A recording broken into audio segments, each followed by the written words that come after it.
Et j'ai surtout maintenant tous mes dossiers de mes recherches sur le judaïsme lorrain. Il y eut vraisemblablement une présence juive en Lorraine dès le VIe siècle. Ils vivent alors sous la protection des évêques. Les Juifs y sont bien intégrés et se trouvent dans une bonne relation avec les chrétiens. En 888, un concile provincial tenu à Metz décida d'ébrécher cette trop bonne entente en interdisant aux chrétiens de s'attabler avec les Juifs. Je suis quelqu'un de très solitaire qui concernait le patrimoine juif.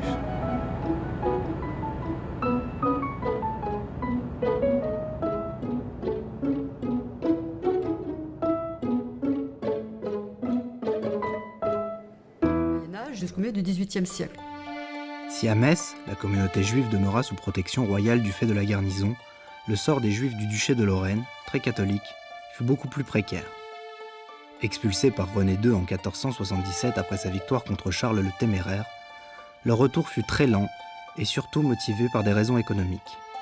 Le duc Léopold, qui s'installe à Lunéville, où il fait construire un château somptueux, doit avoir recours à des banquiers juifs, et fait même de Samuel Lévy, le principal de ses banquiers, une sorte de ministre des Finances. Mais après la banqueroute de ce dernier, il prendra des mesures très restrictives à l'encontre des Juifs. Stanislas se montrera par la suite beaucoup plus bienveillant. Et là, il y a eu une forme de miracle. L'officier allemand n'a pas posé de questions plus loin sur le contenu des caisses, et c'est de cette manière que l'ensemble des judaïcas de la collection Wiener est arrivé au musée lorrain dans sa totalité. Il ne manquait pas une pièce. À partir de 1937, les Juifs ont été carrément dénaturalisés.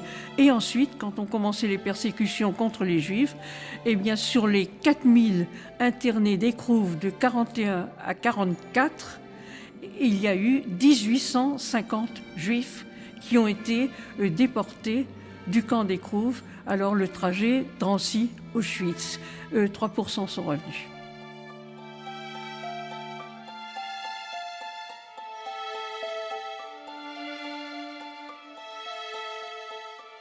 Les touristes qui passent voir cette synagogue sont toujours impressionnés, malheureusement, par le nombre de déportés qui sont sur cette plaque.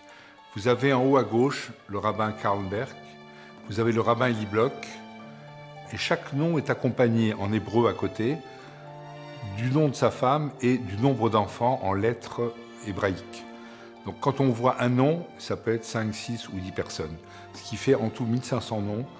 Et c'est une communauté de Moselle qui a énormément souffert de la Shoah.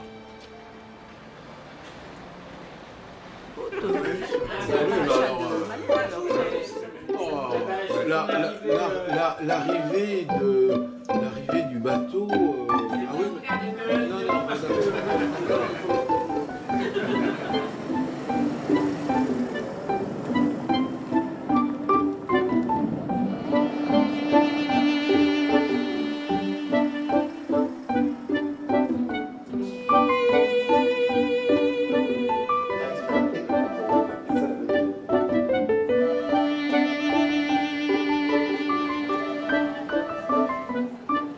Alors, je pense déjà mon judaïsme est indissociable. J'espère ne sera pas la dernière.